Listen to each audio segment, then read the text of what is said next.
Cruise पर मरने के बाद और जी उठने से पहले 3 दिन 3 रात यीशु मसीह कहाँ पर थे? क्या यीशु मसीह कब्र में पड़े रहे? क्या यीशु मसीह स्वर्ग में गए या फिर धरती के नीचे अधोलोक में थे? मत्ती अध्याय 12 उसकी 39 आयत में लिखा, इस युग के बुरे और व्यभिचारी लोग चिन्ह ढूंढते हैं, परंतु योना भविष्यद्वक्ता के चिन्ह को छोड़ कोई और चिन्ह उनको ना दिया जाएगा। योना 3 रात दिन मच्छ के पेट में रहा, वैसे ही मनुष्य का पुत्र 3 रात दिन पृथ्वी के भीतर रहेगा। लोग सोचते हैं कि योना मच्छ के पेट में जिंदा था और उसके पेट में से ही योना ने प्रार्थना की थी। अगर आप ध्यान से बाइबल को पढ़ें तो योना को जब समुद्र में फेंका जाता है तब वो मर जाता है और एक मच्छ उसके शरीर को निगल लेता है और 3 दिन 3 रात उसके शरीर को बचा कर रखता है। इसके बारे में मैंने अलग वीडियो में बताया है जिसका टाइटल है नर्क कहाँ पर है। अगर योना मच्छ के पेट में जिंदा होता तो फिर यीशु मसीह ने जिस चिन्ह के बारे में मत्ती अध्याय 12 में कहा है कि जिस तरह योना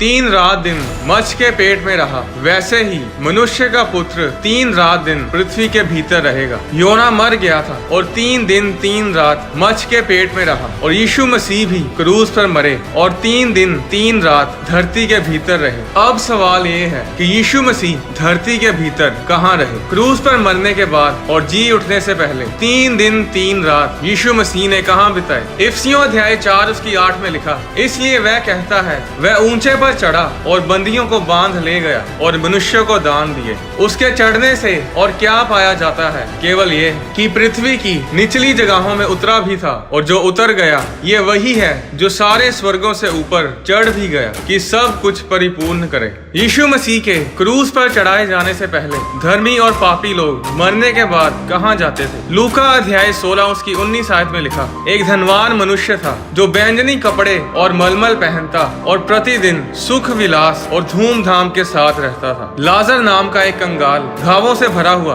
उसकी देवड़ी पर छोड़ दिया जाता था और वह चाहता था कि धनवान की मेज पर की जूठों से अपना पेट भरे, यहाँ तक कि कुत्ते भी आकर उसके घावों को चाटते थे। ऐसा हुआ कि वह कंगाल मर गया और स्वर्ग दूतों ने उसे लेकर अब्राहम की गोद में पहुंचाया। वह धनवान भी मरा और गाड़ा गया और अधोलोक में उसने पीड़ा में पड़े हुए अपनी आंखें उठाई और दूर से अब्राहम की गोद में लाजर को देखा। तब उसने पुकार कर कहा, हे पिता अब्राहम, मुझ पर दया करके लाजर को भेज दे ताकि वह अपनी उंगली का सिरा पानी में भिगोकर मेरी जीभ को ठंडी करे, क्योंकि मैं इस ज्वाला में तड़प रहा हूँ। परंतु अब्राहम ने कहा, हे पुत्र, स्मरण कर कि तू अपने जीवन में अच्छी वस्तुएं ले चुका है और वैसे ही लाजर बुरी वस्तुएं, परंतु अब वह यहाँ शांति पा रहा है और तू तड़प रहा है। इन सब बातों को छोड़ हमारे और तुम्हारे बीच एक भारी खाई ठहराई गई है कि जो यहाँ से उस पार जाना चाहे वे ना जा सकें और ना कोई वहाँ से इस पार हमारे पास आ सके। पुराना नियम इब्रानी भाषा में लिखा गया था और नया नियम यूनानी भाषा में।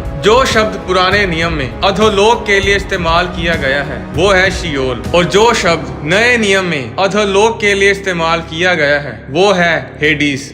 ये दोनों एक ही जगह है जो धरती के नीचे है। बाइबल बताती है कि सब लोग जो मरते हैं वो हेडीज यानी शियोल में जाते हैं। हेडीज में 2 स्थान हैं, एक वो जहाँ पर अविश्वासी पापी लोग जाते हैं और दूसरी वो जगह है जहाँ पर धर्मी लोग विश्वासी लोग जाते हैं। और इस जगह को बाइबल में पैराडाइज और अब्राहम की गोद भी बोला गया है। ये पैराडाइज वही जगह है जहाँ पर लाजर मरने के बाद गया था, जिसे उस धनवान मनुष्य ने अब्राहम की गोद में बैठा देखा था। ये वही जगह थी जहाँ पर मूसा, अब्राहम, इसहाक, याकूब, दाऊद, ये सब लोग जो यीशु मसीह के क्रूज पे चढ़ाए जाने से पहले परमेश्वर में मरे थे, इन सब की आत्माएं हेडीज के इसी स्थान में मरने के बाद जाती थी। और जो लोग पापी थे, जो अधर्मी थे, जो परमेश्वर की आज्ञाओं को मानते नहीं थे, वे सब हेडीज के उस स्थान में जाते थे जहाँ पर वो धनवान पुरुष था, जहाँ पर आग है, जहाँ कोई सुख नहीं, सिर्फ दुख ही दुख है। कुछ लोग सोचते हैं कि धनवान पुरुष और लाजर की कहानी जो यीशु मसीह ने बताई ये सिर्फ एक दृष्टांत है।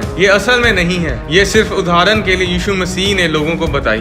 पर ऐसा नहीं है। जब यीशु मसीह दृष्टांत देते थे तब उस दृष्टांत में कभी भी किसी का नाम नहीं लेते थे। बीज बोने वाले के दृष्टांत में यीशु ने बीज बोने वाले के नाम का जिक्र नहीं किया। जंगली बीज के दृष्टांत में मत्ती अध्याय 13 उसकी 24 आयत में यीशु ने कहा, स्वर्ग का राज्य उस मनुष्य के समान है जिसने अपने खेत में अच्छा बीज बोया। इसमें भी यीशु मसीह ने मनुष्य के नाम का जिक्र नहीं किया। मत्ती अध्याय 13 उसकी 44 आयत में यीशु ने कहा, स्वर्ग का राज्य खेत में छिपे हुए धन के समान है जिसे किसी मनुष्य ने पाया और छिपा दिया। इस दृष्टांत में भी यीशु मसीह ने किसी का भी नाम जिक्र नहीं किया। बाइबल में 20 से भी ज्यादा दृष्टांत यीशु मसीह ने लोगों को बताए और सिर्फ धनवान मनुष्य और लाजर की उस कहानी में ही यीशु ने नाम का जिक्र किया। ये कोई उदाहरण नहीं थी, ये एक असली घटना थी। ये लाजर वो नहीं था जिसे यीशु मसीह ने जिंदा किया था। ये लाजर यीशु मसीह के आने से कहीं पहले मर गया था और मरने के बाद अब्राहम की गोद में पहुंचा। पुराने नियम में सब विश्वासी जानते थे कि जब लोग मरते हैं तो उनकी आत्मा कहाँ जाती है। उत्पत्ति अध्याय 37 में हम पढ़ते हैं कि यूसुफ के भाई यूसुफ को बेच देते हैं और षड्यंत्र रचकर ये साबित करते हैं कि यूसुफ को किसी जानवर ने फाड़ खाया है। उत्पत्ति 37 उसकी 34 आयत में लिखा, तब याकूब ने अपने वस्त्र फाड़े और कमर में टाट लपेटा और अपने पुत्र के लिए बहुत दिनों तक विलाप करता रहा। उसके सब बेटे बेटियों ने उसको शांति देने का प्रयत्न किया पर उसको शांति ना मिली और वह यही कहता रहा, मैं तो विलाप करता हुआ अपने पुत्र के पास अधोलोक में उतर जाऊंगा। याकूब ये सोच के बैठा था कि उसका पुत्र यूसुफ मर गया है। याकूब जानता था कि मरने के बाद आत्मा शियोल यानी हेडीज में जाती है और हेडीज में दो स्थान हैं, एक पापियों के लिए और दूसरा धर्मियों के लिए। हम सब जानते हैं कि यूसुफ का चरित्र कितना पवित्र था और ये बात उसका पिता भी जानता था। इसलिए उसे मालूम था कि यूसुफ अगर मर गया है तो वो शियोल के उस स्थान में है जिसे पैराडाइज बोलते हैं या फिर जिसे अब्राहम की गोद भी बोलते हैं, जहाँ पर सब धर्मी लोग जाते हैं। और यही वो जगह थी जहाँ पर यीशु मसीह क्रूस पर चढ़ाए जाने के बाद गए थे। पुराने नियम के सब विश्वासी, सब भविष्यद्वक्ता इसी जगह में थे और जब यीशु मसीह क्रूस पर मरते हैं तो वो इस जगह शियोल यानी हेडीज में आते हैं, जहाँ वो सभी भविष्यद्वक्ताओं को मिलते हैं जिन्होंने यीशु मसीह के बारे भविष्यवाणियां की थी। जरा सोच कर देखिए कि जब यीशु मसीह वहाँ पहुँचते हैं तो यीशु मसीह को देखकर यशायाह बोला होगा, देखो ये वही है जिसके बारे में मैंने बोला था कि वो कुंवारी से पैदा होगा और उसका नाम इमैनुअल रखा जाएगा। दाऊद उठकर बोला होगा कि ये वही है जिसके बारे में मैंने भजन में कहा कि वो इसके हाथों में छेद करेंगे, इसके पैरों में छेद करेंगे। मूसा बोला होगा, ये वही पीतल का सांप था जिसे मैंने खंबे पर लटकाया था। अब्राहम बोला होगा, हाँ मुझे याद है जब मैं इसहाक को कुर्बान करने के लिए मोराया पहाड़ पर था तब परमेश्वर ने यही मेमना मुहैया करवाया था। और वहाँ पर एक और आदमी था जो कब से बोलने की कोशिश कर रहा था कि मुझे भी बोलने दो, मुझे भी कुछ कहना है, पर उसकी बारी नहीं आ रही थी।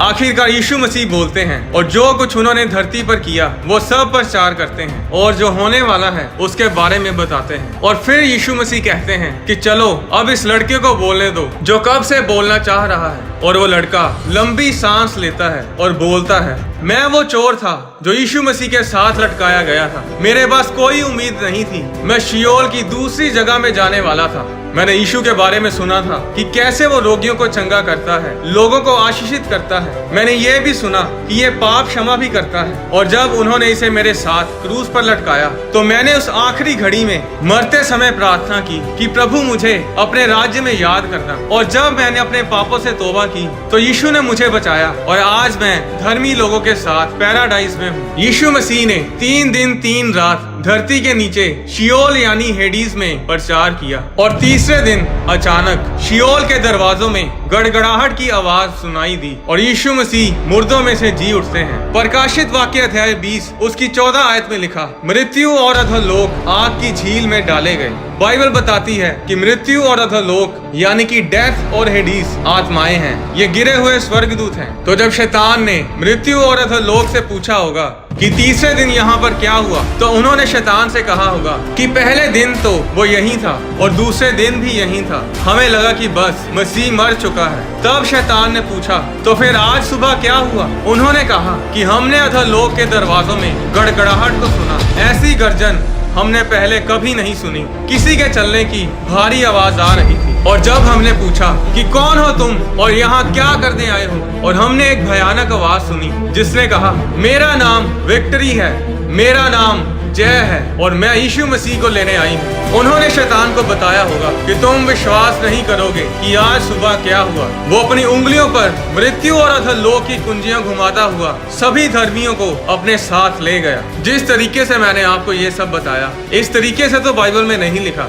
ये बस हम कल्पना ही कर सकते हैं कि उस दिन अधोलोक में क्या कुछ हुआ होगा और शैतान कैसे शर्मिंदा हुआ होगा। पर जो बाइबल बताती है वो ये है कि यीशु मसीह मरने के बाद अधोलोक में गए, जहां उन्होंने सब धर्मी लोगों को प्रचार किया और तीसरे दिन वो मुर्दों में से जी उठे और उन सब धर्मी लोगों को जो शियोल में थे उन्हें अपने साथ तीसरे स्वर्ग में ले गए। 4000 साल तक धर्मी लोग मरने के बाद शियोल यानी हेडीज में जाते रहे हैं, पर यीशु मसीह के क्रूस पर चढ़ाए जाने और मुर्दों में से जी उठने के बाद अब धर्मी लोग शियोल में नहीं जाते, अब वो तीसरे स्वर्ग में जाते हैं, जिसके बारे में 2 कुरिन्थियों अध्याय 12 उसकी 4 आयत में लिखा है। बाइबल में यीशु मसीह ने कहा कि मार्ग और सत्य और जीवन मैं ही हूँ, बिना मेरे द्वारा कोई पिता के पास नहीं पहुँच सकता। अगर आप यीशु मसीह को फॉलो नहीं करते, अगर आपने यीशु मसीह को अपना उद्धारकर्ता ग्रहण नहीं किया है, तो फिर आप जो मर्जी कर लो, आप स्वर्ग कभी नहीं जा पाएंगे। आज लोग मोक्ष पाने के लिए, मुक्ति पाने के लिए बहुत मेहनत करते हैं, पहाड़ों पर जाते हैं, पेड़ों के नीचे बैठकर बहुत साधना करते हैं, पर मुक्ति ऐसे नहीं मिलती। आप अपनी मेहनत से मुक्ति नहीं पा सकते। बाइबल बताती है कि मुक्ति यानी उद्धार फ्री है, इसके लिए आपको मेहनत करने की जरूरत नहीं।